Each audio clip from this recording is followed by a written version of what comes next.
ചെയ്യരുത്. ജാറങ്ങളിലോ മക്ബറകളിലോ ഉള്ളവർക്ക് നിനക്ക് ഒരു സഹായവും ചെയ്യാൻ കഴിയില്ല. മനുഷ്യരെ ചിന്തിക്കുക, നിനക്ക് എഴുന്നേറ്റ് നടക്കാനുള്ള ആവതുണ്ട്. ഖബറുകളിൽ കിടക്കുന്നവർ, അവർക്ക് എഴുന്നേൽക്കാൻ പോലും വയ്യ, അവരുടെ കണ്ണുപോലും തുറക്കാൻ വയ്യ. നിനക്ക് കണ്ണുകൾ പൂട്ടി തുറക്കാൻ കഴിയുന്നുണ്ട്, കാഴ്ചയുണ്ട്, കേൾവിയുണ്ട്. നിന്നേക്കാൾ കഴിവില്ലാത്തവരോടാണോ നീ പ്രാർത്ഥിക്കുന്നത്? എല്ലാ ആളുകളും ഒന്നുകൂടെ അദ്ദേഹത്തെ ശ്രവിക്കേണ്ടതുണ്ട്.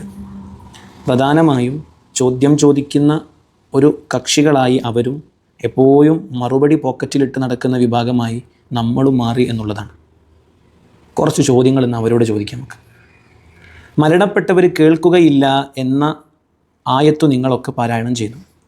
മരണപ്പെട്ടവർക്ക് ഒരു വിധത്തിലുമുള്ള കഴിവില്ല എന്നും നിങ്ങൾ പറഞ്ഞു. ഏത് ആയത്തിൻ്റെ അടിസ്ഥാനത്തിലാണ് മരണപ്പെട്ട ആളുകൾക്ക് ഒരു സഹായവും നിങ്ങൾക്ക് ചെയ്യാൻ കഴിയില്ലെന്ന് വിശുദ്ധ ഖുർആനിൽ അല്ലാഹു പറഞ്ഞിട്ടുള്ളത്? കൃത്യമായി പറയണേ. അതിൻ്റെ സബബു നുസൂൽ എടുത്തു നോക്കുമ്പോൾ പൊട്ടിപ്പോവരുത്, അല്ലെങ്കിൽ മറ്റുള്ള സാധ്യതകൾ അവിടെ ഉണ്ടാവാൻ പാടില്ല. കൃത്യമായ ആയത്തുകൾ കൊണ്ട് പറയണം.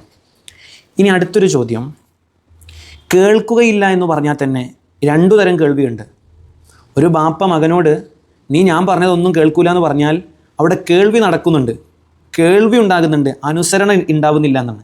അതാണ് ഉദ്ദേശമെങ്കിൽ ഇപ്പോഴേ ഒഴിവാക്കിക്കാളണം നിങ്ങളുടെ ആ പഴയ വാദങ്ങളൊക്കെ. കുറേ കാലമായി മൊത്തം ഭൂരിപക്ഷം വരുന്ന സുന്നി സമൂഹത്തെ ഇങ്ങനെ ശിർക്ക് ആരോപിക്കാൻ നടക്കുകയാണ്. ഇനി അതുമല്ല, ഇനി മരണപ്പെട്ടവരെന്ന് നിങ്ങൾ ഉദ്ദേശിച്ചത് ഒരു മനുഷ്യൻ്റെ ആത്മാക്കളെയാണോ അല്ലെങ്കിൽ ശരീരത്തെയാണോ? ശരീരത്തെയാണെങ്കിൽ ഓക്കെ, അവർ കേൾക്കുന്നില്ല എന്ന് വെച്ചാൽ തന്നെ അർവാഹുകൾക്ക് കേൾക്കാമെന്ന് വരും.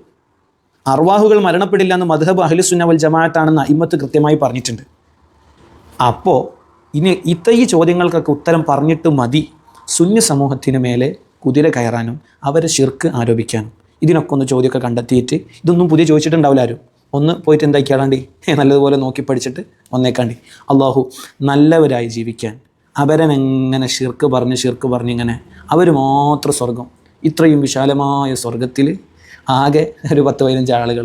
അള്ളാഹു സുബ്ഹാനഹു വ തആല ഹഖ് മനസ്സിലാക്കാൻ നമുക്കൊക്കെ തൗഫീഖ് നൽകട്ടെ. പിന്നെ ഒന്നുകൂടി